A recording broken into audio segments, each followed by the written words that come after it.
Great morning जी दोस्तों, नमस्कार। मैं एक बार फिर आपके सामने lecture number 3 chapter number 15 F2 management accounting full energy के साथ आ गया यार।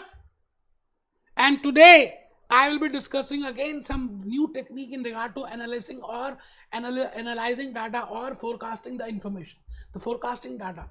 तो मैंने कहा ना, ये जो चैप्टर नंबर 15 है और जो चैप्टर नंबर 16 है, ये दोनों भाई बहन है यार। Measures of centre tendency, measures of dispersion, measures of relationship, इन्होंने 3 स्टैटिस्टिक्स चैप्टर्स को अलग अलग 2 चैप्टर्स में डिवाइड कर दिया। तो मुझे अच्छा नहीं लगा ये। That's why I am again using कि एनालिसिस टेक्निक बोल दें, फोरकास्टिंग टेक्निक्स बोल दें, एक ही बात है।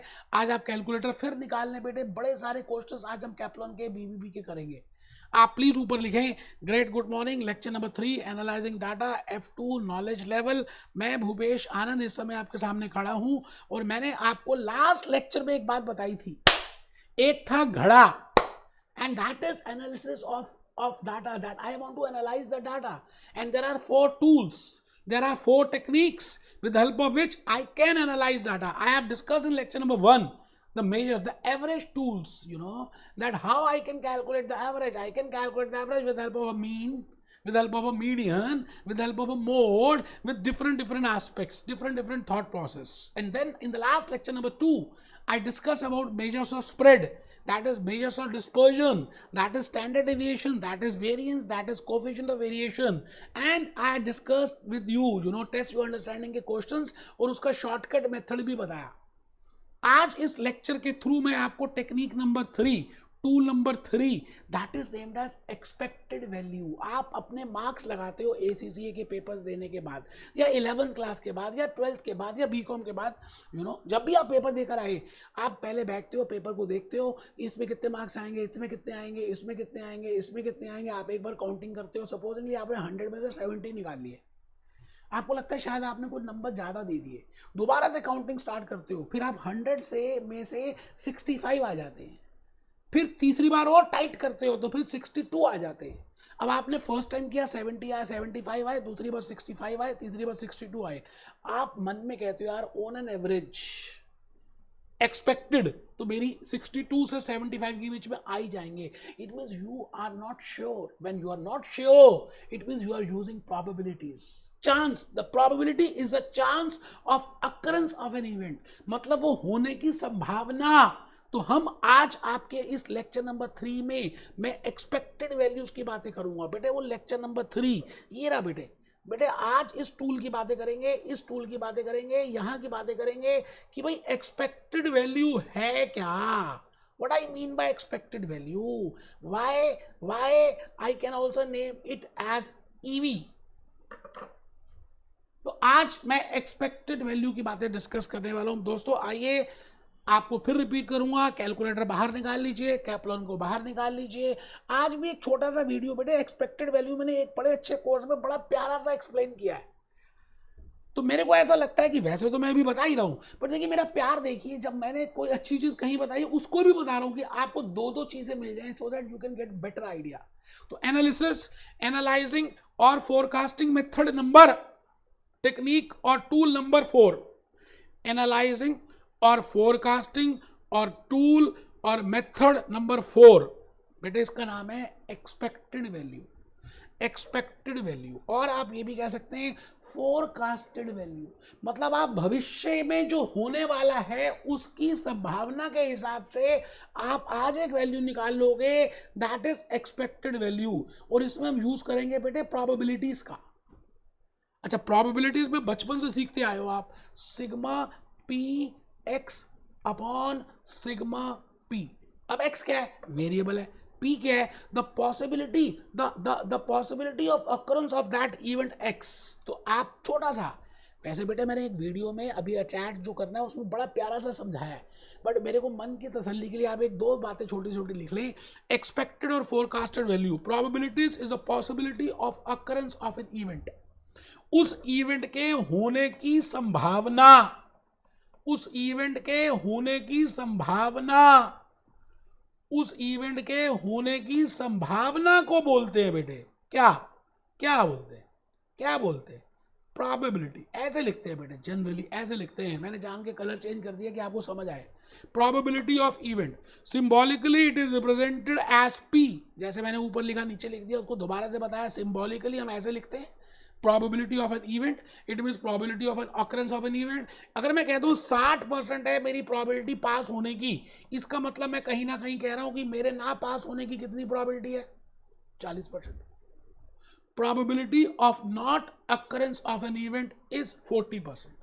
अगर मैं कहता हूँ 60% is a probability of occurring of an event, it means automatically it means 40%। it means मैंने क्या किया, 1 minus 60% किया, it means total of probability is always equal to 1। तो मैंने वहां पे लिख दिया जी sigma p is always equal to 1, आराम से sigma p is always equal to 1। आप इस समय 2-3 छोटी छोटी बातें लिख रहे हैं, आपको मालूम है, तब भी मैंने आने वाले वीडियो में जो 10 मिनट का अटैच किया उसमें भी बताया, बट अभी फिर भी लिख रहे हैं आप मेरे हैं, मैं आपका हूं। whether the probability most likely event has higher the probability, higher लिखा बेटे, देखो मैंने थोड़ा सा हायर बेटे, आप सब कमर सीधी करके बैठे हैं, टेबल चेयर में बैठ के पढ़ रहे हैं, हायर द प्रोबेबिलिटी। अगर आप बेवकूफ होंगे, अगर आप ढीले पड़ेंगे तो most likely event will happen, expected values long run average, मतलब आप सोच रहे हैं कि मैं जब ACCA कर लूंगा तो ऑन एन एवरेज इस कंपनी में वर्क करूंगा, इतने पैसे तो मोटा मोटी मिल ही जाएंगे, तो आपकी वो एक्सपेक्टेशंस है, that's why you are doing ACCA after 10th, after 11th, after 12th, after graduation, because you want to achieve that. So expected value is the long run average, it is weighted average of a probability distribution. Probability distribution की वो weighted average है, तो sigma px upon sigma p हम यहाँ पे लिखेंगे sigma px upon sigma p, और sigma p होता ही 1 है, तो मैं 1 से डिवाइड करूं या ना करूं एक ही बात है यार, ठीक है sir. P is the probability of occurrence, X is a variable। I think आप बात समझ चुके हैं। अभी मैं 10 मिनट का छोटा सा वीडियो अटैच कर रहा हूँ, पहले उसको सुनिएगा, उसको नोट कीजिएगा, फिर मैं आपके कैप्लन के सभी क्वेश्चंस कराने वाला हूँ। मैं आज आपके सामने ऐसी ऐसी बातें बताऊंगा कि जो शायद आपने at the time of doing central tendency भी नहीं की। CMA USA part 1 section B forecasting techniques लिख रहे हैं। पहला टेक्निक मीन एवरेज, मैंने बड़े सारे नाम लिखे हैं कि कुछ भी नाम आ जाए, ज्यादातर हम वैसे नाम यूज करेंगे expected value. Glem, Wiley, Hawk, Baker ने एक्सपेक्टेड वैल्यू यूज किया, तो मैं इसको ज्यादा यूज करूंगा। बजटेड वैल्यू भी कह सकते हैं, सेंट्रल वैल्यू भी कह सकते हैं, सिंपल एवरेज भी कह सकते हैं, वेटेड एवरेज भी कह सकते हैं, but I will be using expected value. मतलब as a management accountant you have to tell to your top management that how much will be the sales you are predicting the next year, because on the basis of sales you have to plan your budget, your production, and on the basis of production you have to plan material requirement budget, and on the basis of material requirement you have to plan material purchase budget। तो आपको ये सब कुछ plan करना है, and it is on the basis of average। हम अगर average का कंसेप्ट, एवरेज का सिद्धांत, क्योंकि दुनिया एवरेज पे चल रही है, ऑन एन एवरेज हम ये कहते हैं कि इतने पैसे पर कैपिटा इनकम सब कमाते हैं, बेटे दुनिया एवरेज पे चलती है। नो डाउट क्रिश जैसे लोग होंगे, एक बच्चा कमर सीधी करके नहीं बैठा था, उसने कहा क्रिश, मैंने कहा क्रिश के पास सुपर पावर्स थी, Hrithik Roshan Krrish 1, Krrish 2, Superman, Spiderman, Phantom, Chacha Chaudhary, but 99% ऐसे लोग नहीं होते यार। 99% नॉर्मल पावर के होते हैं, इट मीन्स एवरेज होते हैं। एवरेज हाइट ये होती है इंडियंस की, एवरेज इनकम ये होती है, एक्सेप्शनल होते होंगे, बट ये दुनिया एवरेज पे चल रही है, एक्सपेक्टेड पे चल रही है। तो यहां पर हम क्या करेंगे, एज अ मैनेजमेंट अकाउंटेंट आप ये सोचोगे कि भाई $5 लाख की सेल हो सकती है, उसकी प्रोबेबिलिटी क्या है। I can have $8 lakh of sales in the next year, how much is the probability of this. I can have 2 lakh as the sales in the next year. जियोमी कि आप मैनेजमेंट अकाउंटेंट हैं और आपको बताना है कि नेक्स्ट ईयर आपके मोबाइल फोन की कितनी सेल होगी इंडिया में। You can sell 10 lakhs in the next year. Now the point is ये सब कुछ आपकी एस्टिमेशन है, आप सोच रहे हैं, फिक्शन है। आपको एक्स दिया जाएगा, प्रोबेबिलिटीज दी जाएंगी, इनके होने की संभावनाएं, अच्छा, ये प्रोबेबिलिटीज कैसे एस्टिमेट होंगी, इसके अलग अलग मेथड्स हैं, उसको अभी देख लेंगे। अच्छा, हमें ये भी पता है कि टोटल ऑफ प्रोबेबिलिटी 1 होगा, that I know that this is 1। तो बेटे बचपन में सीखा था आपने, आप क्या करेंगे, P into x is equal to P x. ये आ गया जी आपके पास, ये आ गया, बड़ा इजी है जी। आप आगे लिखो sir, expected value, because I will be using the word expected value, so that's why I have started with the 6th point. That is my last point of today's lecture. Expected value is the weighted average. Weighted average, बेटे best average होती है weighted of all the possible values. Future में जो जो भी हो सकता है उन वैल्यूज को हम लिखेंगे, let it be cash flows, let it be expenditures, let it be sales, let it be anything, my variable can be anything of the random variable using the probabilities. होने की संभावनाओं को यूज करेंगे of each of the outcomes as the weights. आराम से बेटे, मैं भूपेश आनंद आज आपके सामने ये कहना चाहता हूं कि हम कर रहे हैं measures of central tendency, within that we are doing expected value, very important for examination.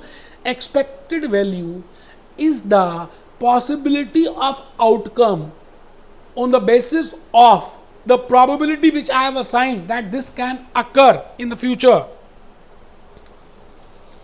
और बेटे इसके फॉर्मूलेज हैं, लिखने नहीं है, पता ही है। Sigma x upon n, sigma का मतलब क्या होता है, समेशन, समेशन का मतलब क्या होता है, टोटल।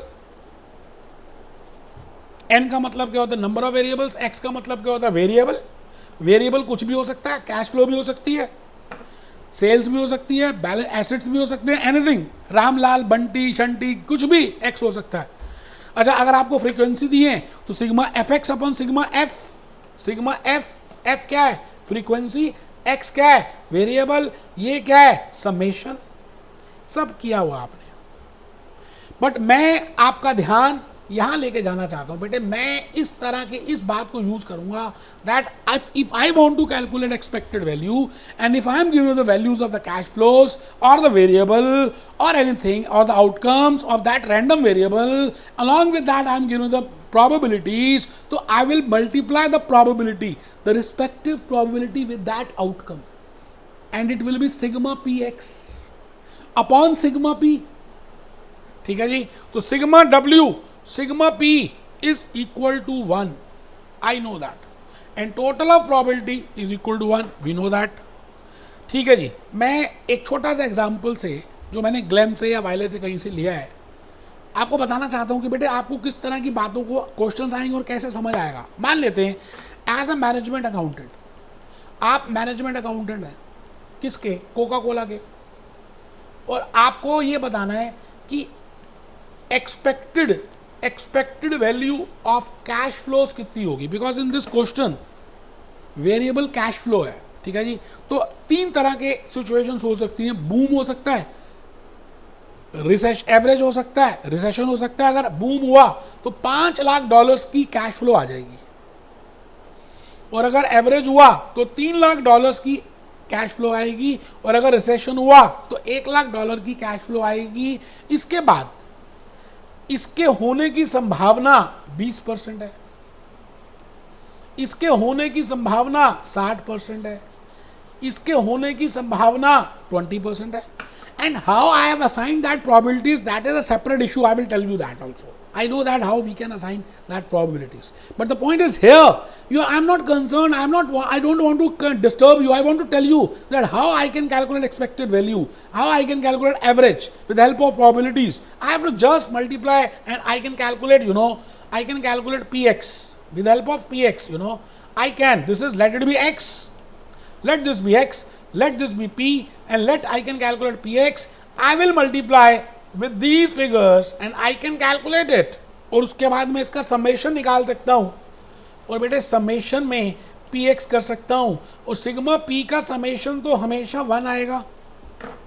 आराम से बेटे, मैं कह रहा हूँ, फिर रिपीट कर रहा हूँ जी, कुछ मुश्किल है नहीं।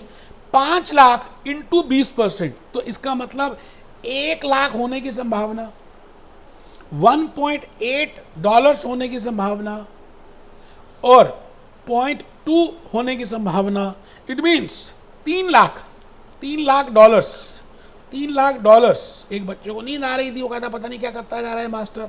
It means on an average you can have expected value of cash flow that is 3 lakhs.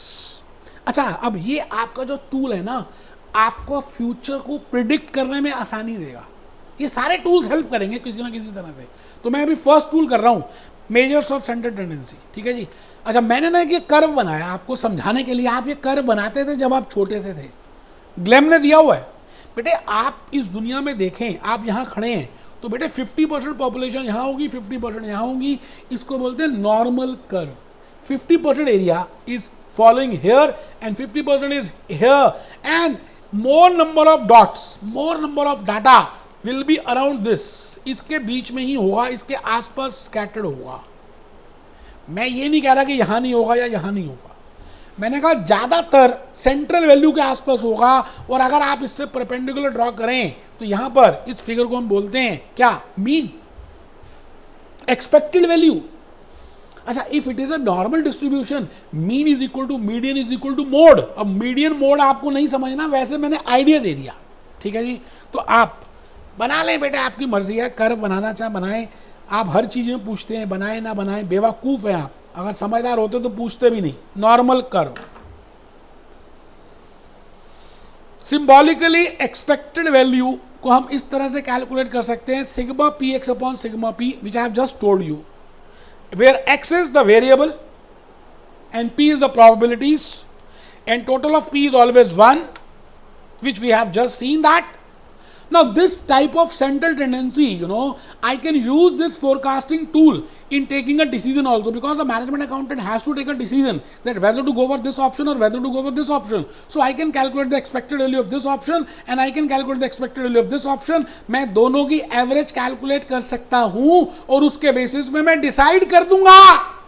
जैसे मैंने कहा, management accountant has to take decisions on the basis of expected values. बेटे फोरकास्टिंग टेक्निक्स में हम 6 टूल्स करने वाले हैं. भूपेश आनंद, हॉक, ग्लेम, वाइले, बेकर, सबको मिलाकर अपनी नॉलेज के साथ 6 लेक्चर्स लेगा. फर्स्ट लेक्चर तो मैं यूट्यूब में अपलोड कर ही रहा हूं. It is on the basis of expected value. जैसे आपको 2 ऑप्शंस दिए हैं. ऑप्शन नंबर 1 आप चेक करिए, आपको 2 ऑप्शंस दी हुई है बेटे. ऑप्शन नंबर 1 में प्रॉफिट कितना हो रहा है, 3 lakhs, 60% चांस है. 5 लाख का लॉस है, 40% चांस है. ठीक है जी. ऑप्शन नंबर बी, 2 लाख का प्रॉफिट है, 70% चांस है. 2.5 लाख का, $250,000 का लॉस है, 30% चांस है. आप ये बताइए कि आपको कौन सी ऑप्शन ऑप्ट करनी चाहिए, ऑप्शन 1 लेनी चाहिए या ऑप्शन 2 लेनी चाहिए. You have to decide. You are a decision maker my dear friend. Management accountant is a decision maker. तो आप क्या करेंगे, इन दोनों की एक्सपेक्टेड वैल्यू निकाल देंगे. जैसे मैं कहूँ जी 1,80,000 ये आ गया, 2 लाख नेगेटिव का ये आ गया, जगह नहीं है बेटे, तो 20,000 का लॉस आ गया बेटे यहाँ पर. और अगर आप दूसरी ऑप्शन में चेक करें तो मैं कहूँगा जी $1,40,000 यहाँ आ गए और 75,000 यहाँ आ गए, लॉस आ गए, ये प्लस है. It is better to go for option number 2, क्योंकि ऑप्शन 2 में आपकी expected value of that variable which is profit is more. Last point पे आ गए जी आज के लेक्चर के. मैं अभी बातें कर रहा था प्रोबेबिलिटीज की, मैं बातें कर रहा था होने की संभावनाओं की. मैं आपसे ये कह रहा था कि टोटल ऑफ प्रोबेबिलिटी 1 होती है. मैं आपसे ये कह रहा था प्रोबेबिलिटीज नॉर्मल डिस्ट्रीब्यूशन में भी हो सकती हैं, बाइनोमियल में भी हो सकती हैं, पॉइजन में भी हो सकती हैं. आपको नहीं करना, जस्ट एक आइडिया के लिए. नोट 2 लिखें. Probability may be described as someone's opinion about the likelihood that an event will occur. मेरी विचार है कि ये हो सकता है या ये नहीं हो सकता, वो आएगा या नहीं आएगा. 50-50%. It is just likelihood of occurring of that event. जैसे हम हेड और टेल की बात करते हैं. प्रोबेबिलिटी ऑफ ऑल इवेंट्स इस दुनिया में 0 से 1 के बीच में ही लैक करती है जी प्रोबेबिलिटी. ऐसा नहीं है कि 200% होगी. मैक्सिमम हम बोलने को बोलते हैं, but maximum total of probability is 100%. ठीक है सर, बहुत बढ़िया. अच्छा, लास्ट में वैसे ये छोटी सी बात आप हॉक ने दी हुई है, ग्लेम, वाइले और बेकर ने नहीं दी. तो मेरे को लगा चलो ये भी बता दूं कि हम जब प्रोबेबिलिटीज़ को अलॉट करते हैं, जब हम प्रोबेबिलिटीज़ को बोलते हैं, असाइन करते हैं, तो उसके 3 तरीके हैं। क्या क्या? पहले लिख लें, following are the 3 methods of assigning probable values. पहला क्लासिकल मेथड है भाई, इसमें क्या करते हैं, हम हर इवेंट के होने की बराबर चांस मानते हैं। जैसे 5 इवेंट्स हैं, ठीक है जी, तो हम कहेंगे सभी इवेंट्स की चांस इक्वल है, 20% है, तो we assign 20% as the probability. It is classical method. अच्छा, दूसरा है जी रिलेटिव फ्रीक्वेंसी मेथड। हम क्या करेंगे, इस वेरिएबल की कितनी फ्रीक्वेंसी है, इस वेरिएबल की कितनी फ्रीक्वेंसी है, ये कितनी बार हुआ, उसके बेसिस पे प्रोबेबिलिटी उसको निकालेंगे। और तीसरा सब्जेक्टिव मेथड। मुझे ऐसा लग रहा है कि यार इसके होने की संभावना 80% है, कोविड दोबारा ना होने की संभावना 90% है, रशिया वर्सेस यूक्रेन की लड़ाई नहीं होने की संभावना 80% है। This is subjective. होने की 20% हो गई, नहीं होने की 80% हो गई। It is subjective. चलिए जी स्टार्ट करते हैं। दोस्तों, आपने वो वीडियो देख लिया है, और जो मैंने आपको बताया बड़ा ही प्यारा सा वीडियो था। आपने एक्सपेक्टेड वैल्यू की बातें सीख ली हैं। मैं भूपेश आनंद आज आपके सामने कुछ कैप्लन से क्वेश्चंस करके देखेंगे कि क्या हमें सच में समझ आ भी गया या नहीं आया। आइए जी, आइए। मैंने आपके लिए कैप्लन से एक्सपेक्टेड वैल्यू निकाल भी लिया, और एक्सपेक्टेड वैल्यू जैसे निकाला, छूटते ही पहली बात आई प्रोबेबिलिटीज। अब probability expresses the likelihood of event occurring, मतलब उसके होने की संभावना। अच्छा, उसके बाद मैंने आपको प्रोबेबिलिटीज के कुछ बेसिक आइडियाज अभी बताए, है ना, पहले वाले में भी बताए, अभी भी जो अटैच किया उसमें भी बताए। सेम बातें इन्होंने यहाँ पे लिखी हुई है। Even event is relevant to, is certain to occur, the probability is 1। If the event is impossible, then the probability is 0. Probability इसकी 0 है, इसकी probability 1 है, ये बातें आपको मालूम है। For any event, the probability of it occurring must lie between 0 and 1 because the total of the probability is 1. इसका मतलब मैंने आपको लास्ट अभी जो वीडियो अटैच किया उसमें बताया 0 से 1 के बीच में रहेगी। The higher the probability, the most likely it will occur. आप आराम से बेटे, आप ये बताओ, आपने प्लेइंग कार्ड्स खेले हो तो प्लेइंग कार्ड्स में 52 कार्ड्स होते हैं, कॉइन में 2 साइड्स होती है। मैं कहता हूँ what is the probability of a getting a tail. जैसे वो क्रिकेट का मैच चल रहा है ना, तो कौन बैटिंग करेगा, तो tail. 50% is the probability of getting tail and 50% is the probability of getting head. Similarly 52 cards हैं प्लेइंग कार्ड्स, उसमें 4 तरह के 4 तरह के डिफरेंट वो होते हैं। 2 कलर्स होते हैं, रेड कलर और ब्लैक कलर। स्प्रेड है, एस है, अलग अलग है, इक्का है, बादशाह है, बेगम है, गुलाम है, 1 से 10 तक है। इट मीन्स 13 कार्ड्स एक कलर के, एक डिजाइन के, 13 कार्ड्स एक कलर एक डिजाइन, 13 कार्ड्स एक कलर एक डिजाइन, एंड 13 कार्ड्स एक कलर एक design. It means if I add all these 13 cards, the total will be 52 cards. आप मेरी बात को समझ रहे हैं जो मैं कहना चाह रहा हूं?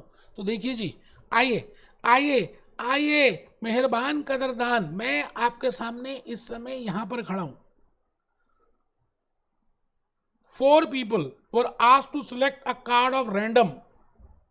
4 आदमियों को कहा गया कि अब रैंडमली निकालिए अ स्टैंडर्ड पैक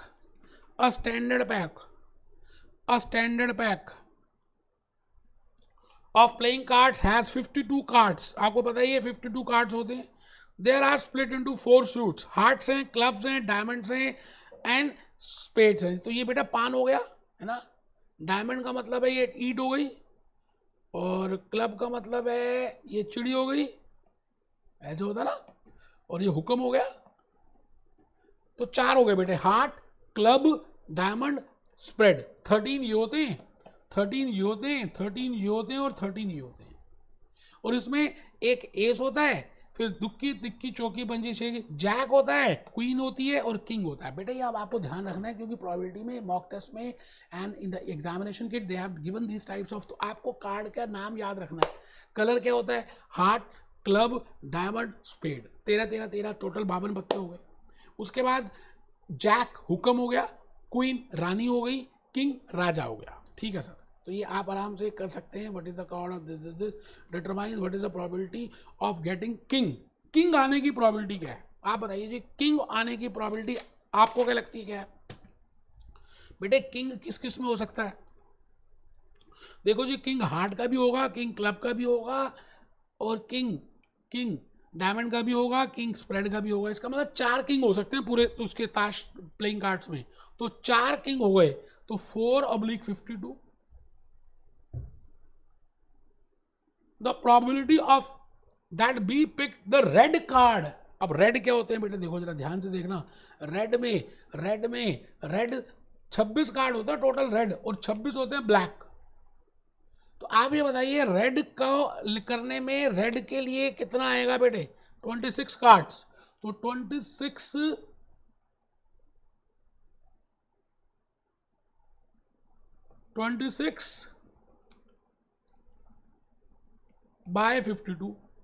तो प्रोबेबिलिटी ऑफ सेटिंग क्लब 13 होते हैं, तो 13/52। तो probability of getting ace spade, मतलब एस भी हुक्म का एक ही होता है। मुश्किल नहीं है। आप प्लेइंग कार्ड्स नहीं खेलते हो तो खेलना स्टार्ट करें। आपको पता है उसमें 52 पत्ते होते हैं, उसमें 2 कलर्स लाल होते हैं, 2 काले होते हैं, उसमें 4 डिजाइन होते हैं, और 4 डिजाइन ऐसे वाले हैं, क्या क्या, हार्ट, क्लब, डायमंड, स्पेड्स। ठीक है सर।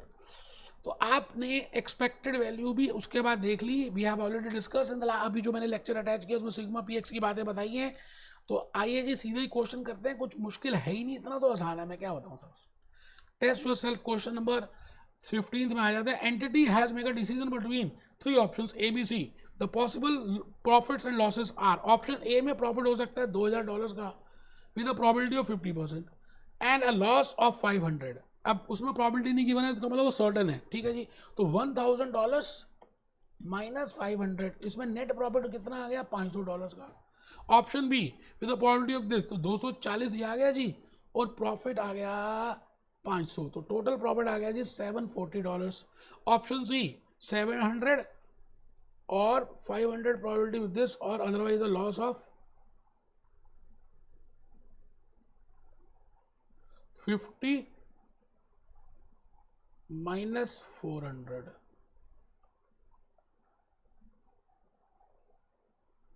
अच्छा, 700 भी हो सकता है या 500 हो सकता है एक का। तो इजी है, कर लेना यार। मेरे को तो, मैं थोड़ा सा उसमें कर रहा हूँ इसलिए थोड़ा सा ऐसा लग रहा है कैलकुलेशन के लिए। अब आप इसी में आ जाइए।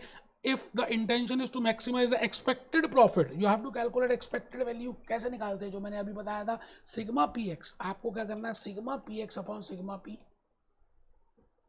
तो सिग्मा पी एक्स कैसे निकालेंगे, ऑप्शन 1 क्या है, 50,000 इंटू दिस। देखिए 0.5, 0.4, 0.1, हमें पता है total of probability is always 1। तो ऑप्शन 1 को पहले एक साथ इसकी एक्सपेक्टेड वैल्यू निकाल लीजिए, उसके बाद ऑप्शन नंबर 2 की एक्सपेक्टेड वैल्यू निकाल लीजिए, फिर ऑप्शन नंबर 3 की एक्सपेक्टेड वैल्यू निकाल लीजिए। जिस ऑप्शन में एक्सपेक्टेड वैल्यू या एक्सपेक्टेड प्रॉफिट ज़्यादा आएगा, आ गले लग जा, मुश्किल है ही नहीं। Sigma P x upon sigma P करना है। आप सोल्यूशन आराम से देख लें, मैं आपसे क्या सोल्यूशन देखनी है आपको पता ही है, आपको पता तो चलिए ना। ठीक है ना, इसको ट्राई करो, थोड़ा सा ईजी है, मुश्किल नहीं है। Sigma P x upon sigma P करना है। तो मैं ये समझता हूँ कि ये लेक्चर नंबर 3 में मैंने आपको इसका बताया। अब हम मिलते हैं लेक्चर नंबर 4 में, नॉर्मल डिस्ट्रीब्यूशन।